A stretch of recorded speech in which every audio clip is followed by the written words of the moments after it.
ভাইয়া আপনি উঠেন, উঠেন এখান থেকে উঠেন।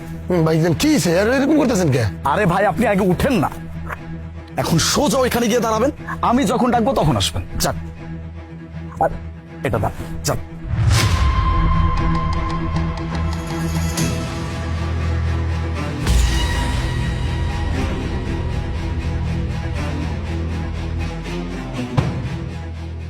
আমার জুতাটা পরিষ্কার করে দিত।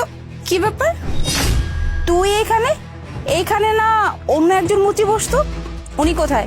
অন্যজন ছিল, আমি বইছি। কেন আমি বইতে পারি না?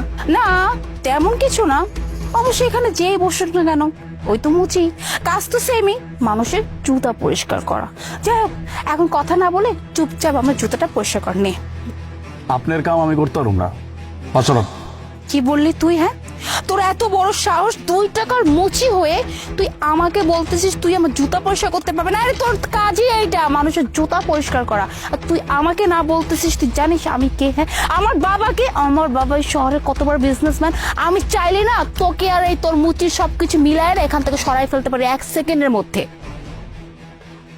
আচ্ছা, তার মানে আপনার বাপ অনেক বড় একজন বিজনেসম্যান, এই জন্য আপনি যার সাথে যেমন ইচ্ছা তেমন ব্যবহার করতে পারবেন, তাই তো? আপনি আমার দোকান এই জায়গা থেকে উঠা দিতে পারবেন, ঠিক আছে?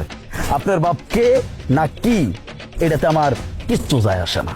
কি বললি তুই? হ্যাঁ, মানে তোর এত বড় জবান যে তুই এই কথা বলতেছিস আমাকে যে আমার বাবাকে, আমার বাবা কি করে, তাতে তো কিচ্ছু আসা যায় না, তাই না? বুঝতে পারছি, তোর অবস্থা তো এখন আমাকে দেখাতেই হবে যে তুই একজন মুচি, আর তোর অবস্থা না পায়ের তলায় থাকবে, বুঝতে পারলি? আমি এখন তোর নামে গিয়ে থানায় মামলা করব, যাতে করে সারা জীবন নয় জেলে থাকতে পারিস আর দুনিয়ার মুখ না দেখতে পারিস। আচ্ছা আচ্ছা, তাইলে আপনি আমার নামে থানায় অভিযোগ করবেন। এখন কি অভিযোগ করবেন আপনি? যে একজন সামান্য মুসি আপনার লগে দুর্ব্যবহার করছে, এই জন্য আপনি তার নামে অভিযোগ করতেছেন। ব্যাপারটা ঠিক শুনবো না, এর থেকে ভালো আমি এক কাম করি। এইবার ঠিক আছে, এখন আপনি থানায় যান, যে অভিযোগ করবেন একজন মুসির সাথে আমি দুর্ব্যবহার করছি, এই জন্য মুসি আমার গালে ঠাস করে একটা থাপ্পড় দিচ্ছে। আমি এইটার জন্য আপনাদের কাছে অভিযোগ করতে আসছি। এইবার চল। তোর এত বড় সাহস? হ্যাঁ, তুই সামান্য 2 টাকার মুচি হয়ে তুই আমার গালে থাপ্পড় দিছিস? হ্যাঁ, তোর অবস্থা যে কি করবো তোর ধারণার বাহিরে। শোন, তোরা হইলে মুচি, তোদের অবস্থা নাই মাটিতে, বুঝতে পারলি? আর তোর মতো 2 টাকার মুচি আমার গালে থাপ্পড় দিছিস, তোর অবস্থা আমি কি করে জাস্ট তুই দেখ এখন। আর রাখেন, এই আপনাদের মতো কিছু বড় লোক মানুষেরা না খালি পারেন হইতেছে গরিব মানুষদের উপর জুলুম করতে আর তাদের সাথে অন্যায় করতে। আই, আমার জুতাটা পরিষ্কার করে দে ভালো করে। আই, তুই জুতাটাও ঠিক মতো পরিষ্কার করতে পারিস না? হ্যাঁ, তোকে আমি জুতা পরিষ্কার করতে বলছিলাম, আর তুই তুই তো আমার জুতা উল্টার ময়লা করে দিলি। ফকিন্দি জানি কোথাকার, তোদের মতো মুচির না এইসব ধান্দা করিস, যাতে করে আর ভালো করে পরিষ্কার করার নাম করে টাকা বেশি নিবি। ম্যাডাম, জুতা তো আমি ঠিকঠাকই পরিষ্কার করছি, কিন্তু আপনার জুতারা অনেক পুরানো হয়ে গেছে তো, এই জন্য ময়লা উঠতেছে না। আপনার একটা নতুন কিনে নেন। কি বললি তুই? হ্যাঁ, আমার জুতা পুরনো হয়ে গেছে তাই ময়লা উঠতেছে না, তাই না? তুই এখন আমাকে শিখাবি এসব? তুই জানিস আমি চাইলে তোকে কি করতে পারি? তোর এই মুচিগিরি না আমি শেষ করে দিতে পারি। ফাউলচারি কোথাকার, জুতাটা দিল নষ্ট করে। ম্যাডাম, আমি যে কাজ করলাম ওটা টাকাটা দিবেন না? কে? এই, কিসের টাকা? কিসের টাকা? একই তো তুই আমার পরিষ্কার জুতাটা ময়লা করে দিলি, আবার তুই টাকা চাইতেছিস? হ্যাঁ, কি ভাবছিস? হ্যাঁ, তুই টাকা চাবি আর তোকে দিয়ে দেবো? তুই হয়তো জানিস না যে আমার বাবাকে, হ্যাঁ, আমার বাবা এই শহরের একজন বিজনেসম্যান, অনেক বড় বিজনেসম্যান। আমার বাবা যদি চায় না যে তোকে আর তোর মুচি সব জিনিসপত্র নিয়ে একসাথে না কোথাও ফেলে দিতে পারে, বুঝতে পারলি? তারপর আর মুচি গিরে করে খাওয়া লাগবে না। আসছি আমার কাছে টাকা চাইতে। আমার টাকাটা দিয়ে দেন ম্যাডাম।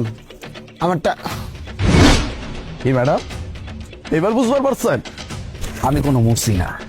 এই জায়গায় আমি বইছি শুধুমাত্র আপনারে এই কথাগুলো শোনানোর জন্য। কি পাইছেন কি? হ্যাঁ, বড় লোক হইছেন বলে যা ইচ্ছা তাই করবেন। একটা মানুষের হকের টাকা পর্যন্ত আপনি দেন নাই। আর যখন কোনো দামি রেস্টুরেন্টে যান তখন কি করেন?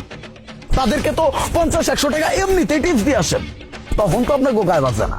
ও, ওই জায়গায় তো আপনার থেকে অনেক বড় বড় লোকেরা আছে, তাদের সামনে নিজের স্ট্যাটাস বজায় রাখতে হইব না? আর গরিব মানুষের কাছে আইলে আপনার যত চুলকানি বেড়া যায়, তাই না? গরিব মানুষগুলোকে যেমনি ইচ্ছা তেমনি কথা কইতে পারেন, তাগুলোকে যেভাবে ইচ্ছা অন্যায় করতে পারেন। এই জন্য খুব ভালো লাগে 50-100 টাকা, যেটা কিনা সামান্য এই মানুষটার বিল, এই বিলটা দিয়া এই মানুষটা তার সংসার চালায়। কেন বুঝলেন না?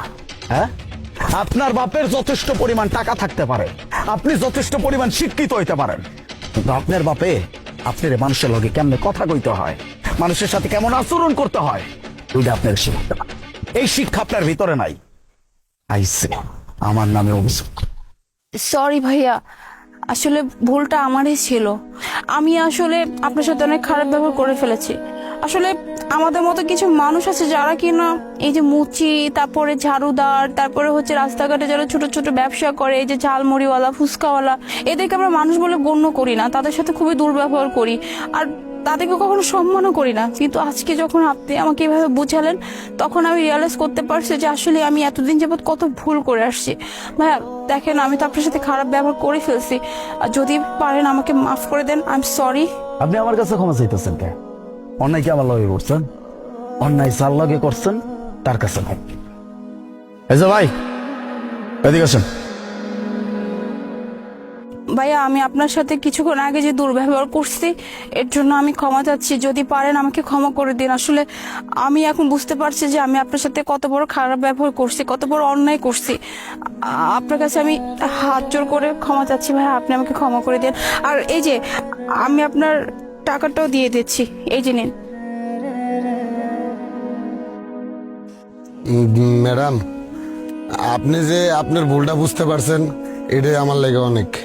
আমরা এই জায়গায় মুসির কাজ করি, অনেকেই অনেক কথা কয়, আমগো সম্মান নাই, ইজ্জত নাই, কিন্তু আমরা তো মানুষ, আমগো তো পেট আছে, বউ বাচ্চা আছে, ঠিক মুসির কাজ করে সংসার চালাই। কিন্তু একটা জিনিস ভালো লাগছে যে আপনি আপনার ভুলটা বুঝতে পারছেন, তাতেই হইব। শোনেন ম্যাডাম, মানুষরে মানুষ বইলে যদি সম্মান করতে পারেন, যদি মানুষ বইলা তারে শ্রদ্ধা করতে পারেন, দেখবেন আপনিও মানুষের কাছ থেকে সম্মান পাইবেন, শ্রদ্ধা পাইবেন। জান। আর ভাইজান, আপনি আমার অনেক বড় একটা উপকার করছেন। আমি তো বুঝতেই পারি নাই যে আপনি আমার উপকারের লেগে এরকম করতেছেন। আমি তো ভয় পাইতেছিলাম যে আপনি আমার উড়াই দিচ্ছেন কি লেগা। আপনার প্রতি আমি অনেক কৃতজ্ঞ ভাইজান। আপনি গরিব হয়ে জন্ম নিচ্ছেন বলে কি আপনি নিজের হকের টাকাও চাইতে পারবেন না? শোনেন, নিজের হকের টাকা চাইতে গিয়ে যদি আপনার কারো কাছে ছোট হইতে হয় বা কারোর সাথে বেয়াদবি করতে হয়, এটাও করা যায় না। কারণ এটা আপনার হকের টাকা, আপনি কারো কাছ থেকে মাইরা নিতেছেন না। কথাটা মাথায় রাখুন। ভালো থাকবেন।